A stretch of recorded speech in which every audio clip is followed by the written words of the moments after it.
5 months on Mounjaro. I'm down 30 pounds and my labs stunned me. Hi, I'm Anissa. I'm a 54-year-old mother to a teen, school counselor, type 2 diabetic, breast cancer survivor, just trying to find a way to live the longest, healthiest life I can. So let's talk about my starting point. On April 30th and May 1st, my weight was 205 pounds. My A1C was 14.1. At 6.5, you're a type 2 diabetic. I was more than double that.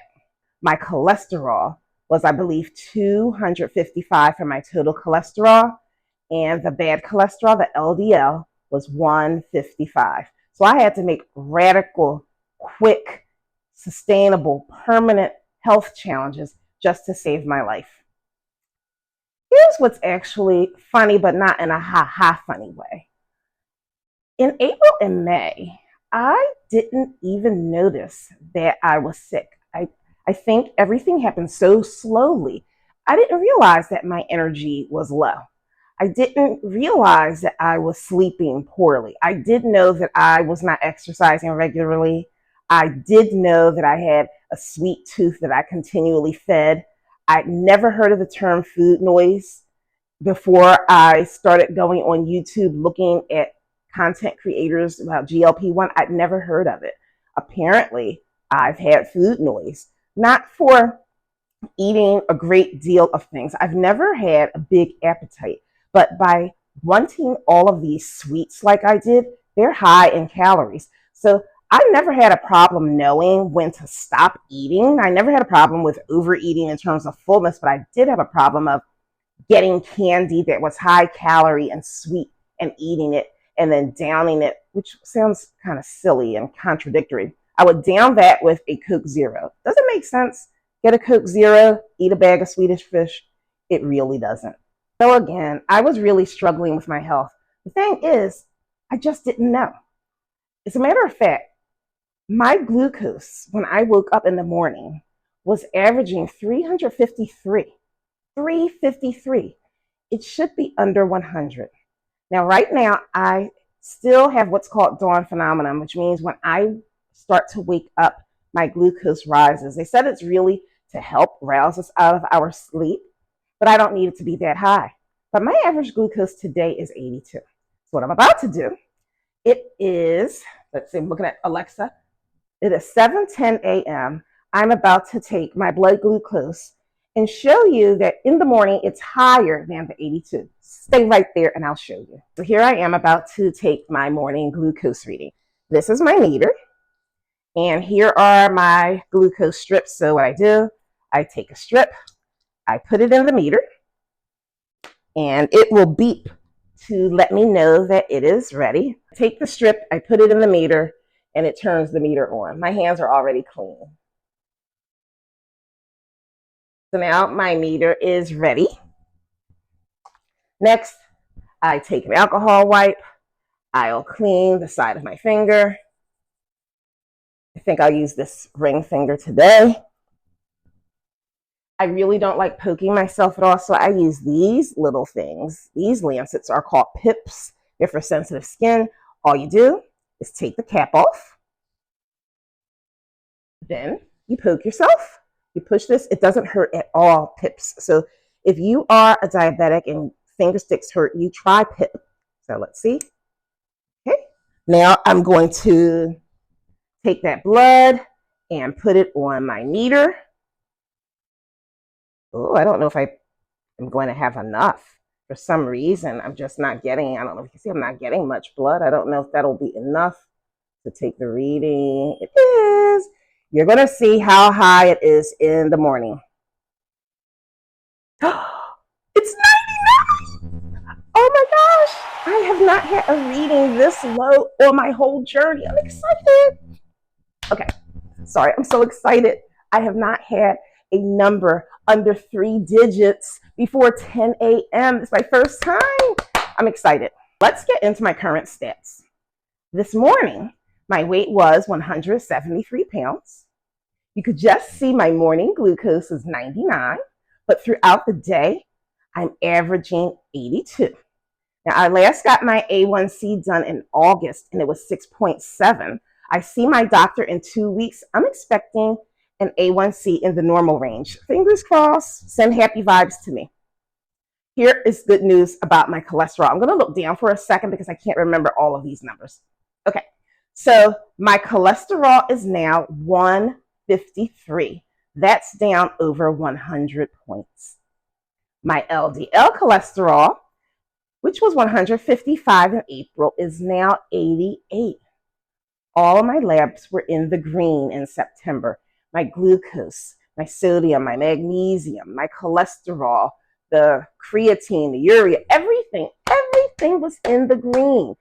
They did not do my A1C at that time because I was about 3 weeks away from 3 months. They want to give me a full 3 months.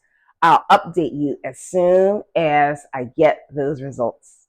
So I want to talk about these results and how they help me. When my glucose is in the normal range, that does a couple of things for me. One, it's not stressing my kidneys. I don't have the brain fog that I had before. It's helping my heart health. And the other thing is, I never really had a problem with this, but it helps healing. If you have very high glucose and you cut yourself or you hurt yourself, sometimes those cuts don't heal. And here is where I'm so thankful that I was on this journey. Remember I said that in April, my glucose was averaging 353 and it should really be under 3 digits. It should be 2 digits. 3 weeks ago or 4 weeks ago, I got COVID.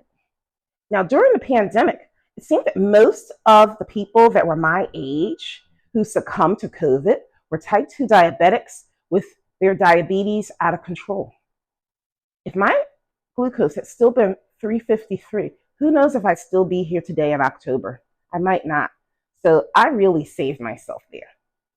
Now, for my cholesterol, again, I'm saving myself from a stroke or a heart attack. And it was Mounjaro plus the dietary changes I made. That just tells you, even if your labs are terrible, like mine were April and May, that does not mean that it's a death sentence, that you can't change it.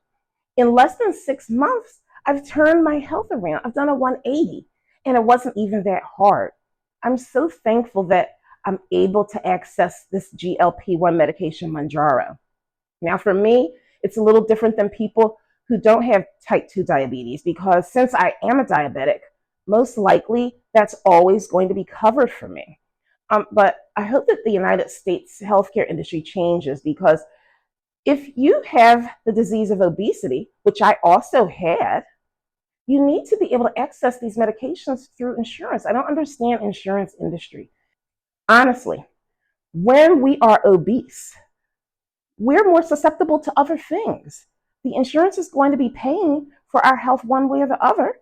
Isn't it better to get us healthy so that long term we don't have so many complications?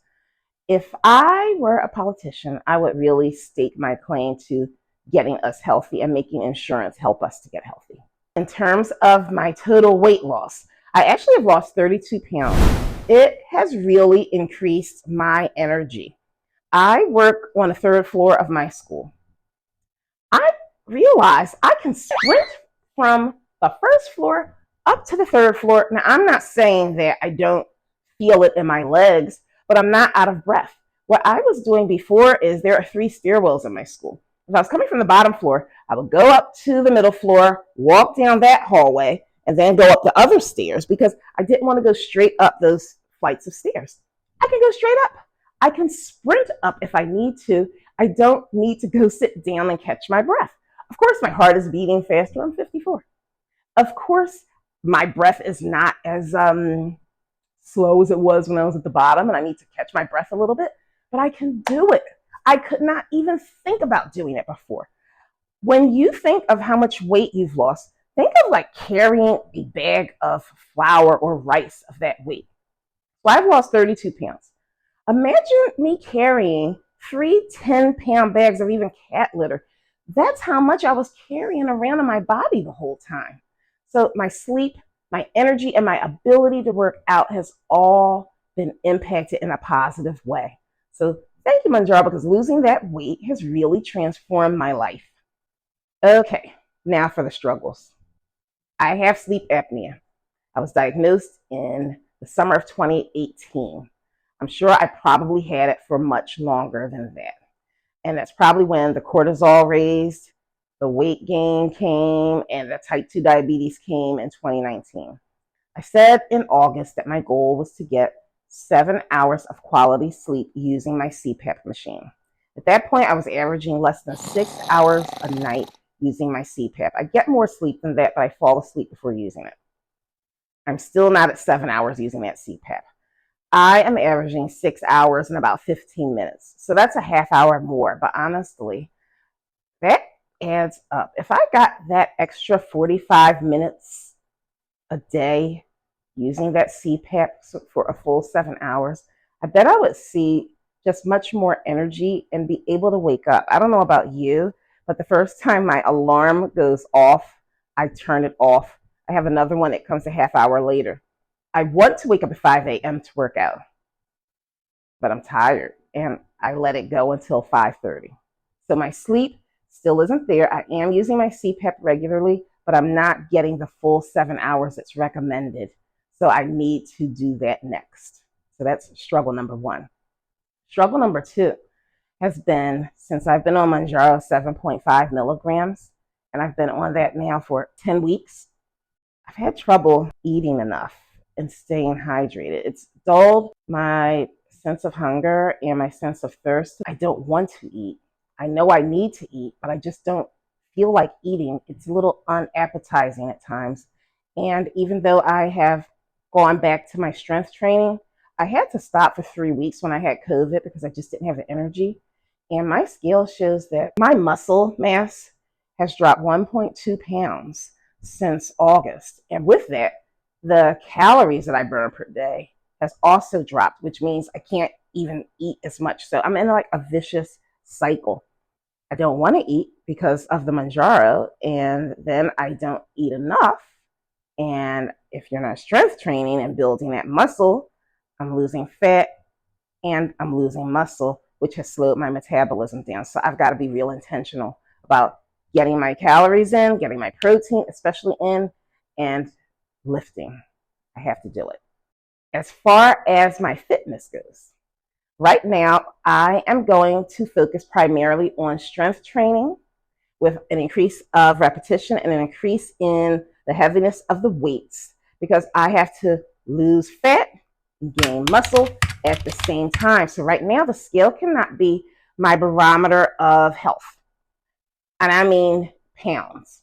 I'm going to be using the scale because it's a smart scale. I'm going to use it to find out, am I losing fat? Am I gaining muscle? But I can't look at pounds through probably the end of November.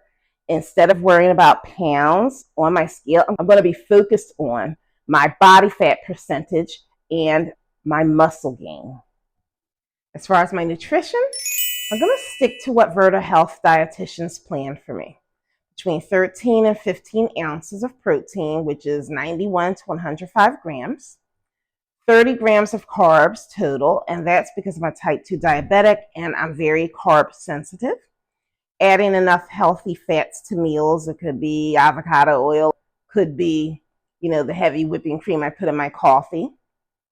And I'm also looking forward to this A1C lab that's coming up at the end of October during my next 3-month doctor visit.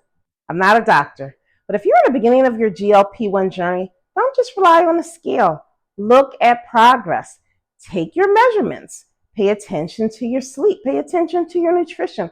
Look at all sort of data points so that you don't get stuck every week just looking to see if the scale is dropping. You might be losing inches. You could be gaining muscle at the same time you're losing fat, and maybe the scale's not dropping. So check all kinds of data measurements to make sure that you are on track, and don't let the scale be the end all be all for your journey. Another piece of advice is to be patient. Sometimes you don't start to see the results until your body's gotten accustomed to your new habits and medication. It could take 3 to 5 months to start seeing the results that you're looking for. Don't give up. Stay patient. What have things been like for you? Can you share in the comments the changes you've seen in your first month or 3 months, 5 months, whatever milestone you're at. What changes have you noticed in your health since you started this GLP-1 journey? If you missed my 3-month update, I'll connect it here. I don't know if it's this side or this side, but I'll put a card and connect it for you so that you can watch and see how I have transitioned, moved, how I've gotten from 3 months to 5 months, and if I've made progress. If you want to stay with me on my journey, please subscribe to the channel, like, comment on the video, and I'll see you next time.